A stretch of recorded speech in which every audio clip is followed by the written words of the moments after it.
What is up, everybody? Welcome to another edition of the Touchline Talk Show, a World Cup preview edition of the Touchline Talk Show. Before I kind of jump in, I want to give everybody an overview of what the show is going to look like. I'm going to do a group preview, just give some thoughts on every single group, A through H. Then going to take a break, come back with my tiers. I've divided all 32 teams into tiers. And then, of course, what is a preview show without some predictions? So in place of the weekend look ahead, I will be running through my predictions for the World Cup fairly quickly. And I say all of that sort of just so everybody can understand what else to expect, because all of these different sections are going to be divided into videos. Each group preview is going to be divided into its own video on YouTube. So if you're not checking out the entire show, feel free to go look for whatever individual segment you are interested in. Before I get into talking all about this tournament, though, I do want to acknowledge the other part of this story that needs to be discussed and is already getting discussed before the games are even being played in Qatar, and that is the reality of a World Cup in Qatar and the social and political implications of that. This needs to be talked about because you cannot just separate sports from politics as much as some people might want to. You just can't. You can try and ignore things, but they're intertwined in a way that you cannot completely separate them. Ignoring is not separating. They're two different things. And this is something I want to acknowledge and address. And the first thing I want to say is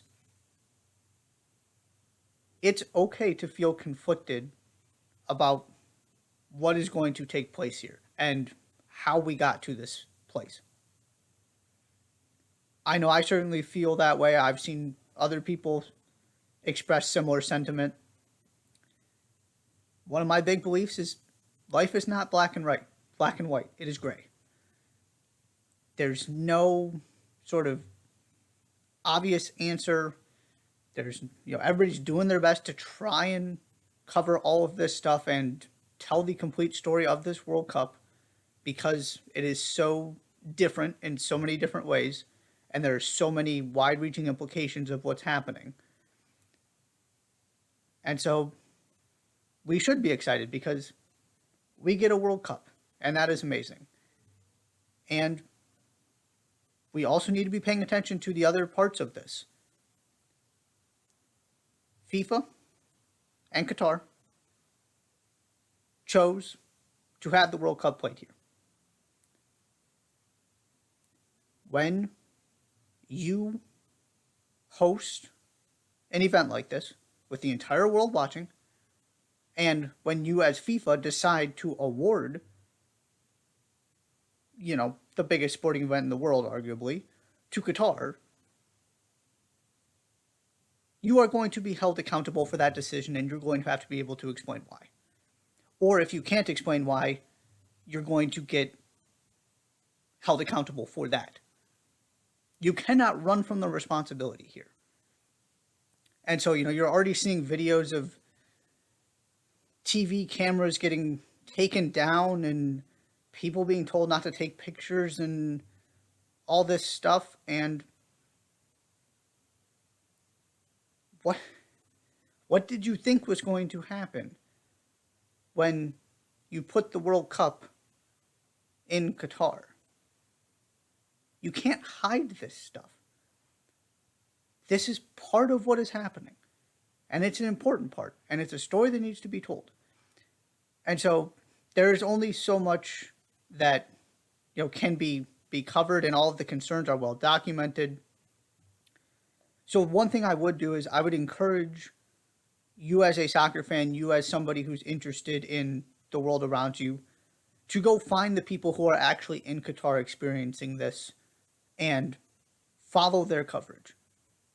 Of course, also check out all the Touchline Talk content, but you're already seeing stuff. See what they have to say. See what their experience is like. We're going to start to find out things like, what are these teams actually doing? What kind of stand are they taking? What is the environment? There are people there who are dedicated to telling the non-soccer side of this. And so I would encourage everybody to find some people that you sort of connect with, you're interested in their work, and be on the lookout for that part of it too. Look for ways you can become more informed. That kind of thing. The next part of this I want to say is a lot of this conversation, and for good reason, is probably going to surround the sort of social side of this, the human rights side of this, from a sort of a cultural standpoint in terms of legal protections and things like that, and LGBTQ plus and all that stuff. That's an incredibly important conversation that needs to be had during this tournament. It's also easy once you start playing soccer to forget how many people died building these stadiums and making this possible.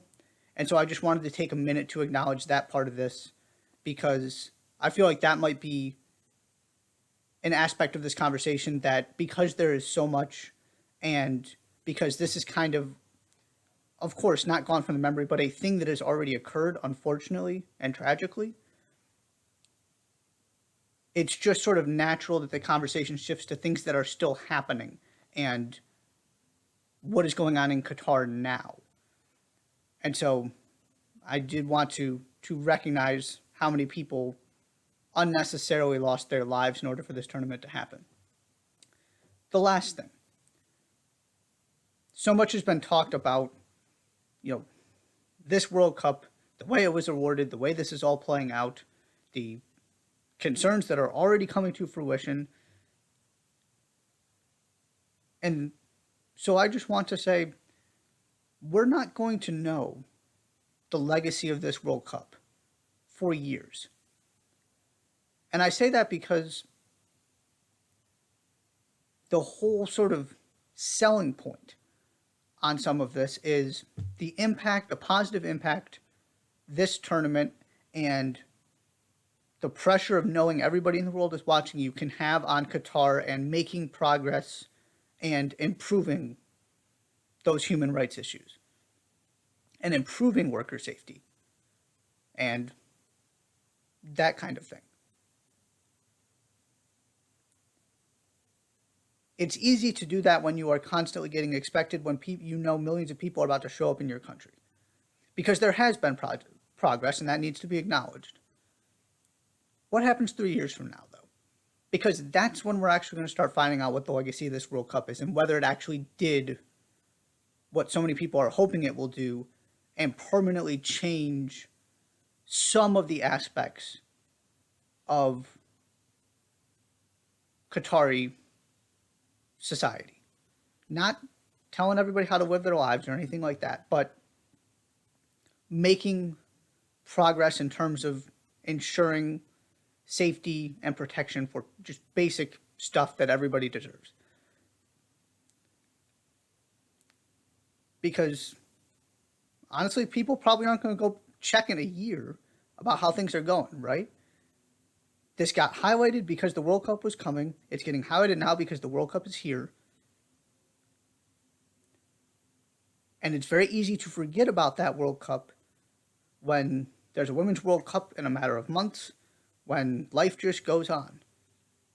And we're not talking about the Qatari Stars League. So that's the real question, ultimately, when we're going to learn what comes of this World Cup is, what is life like in Qatar 5, 10, 20 years from now?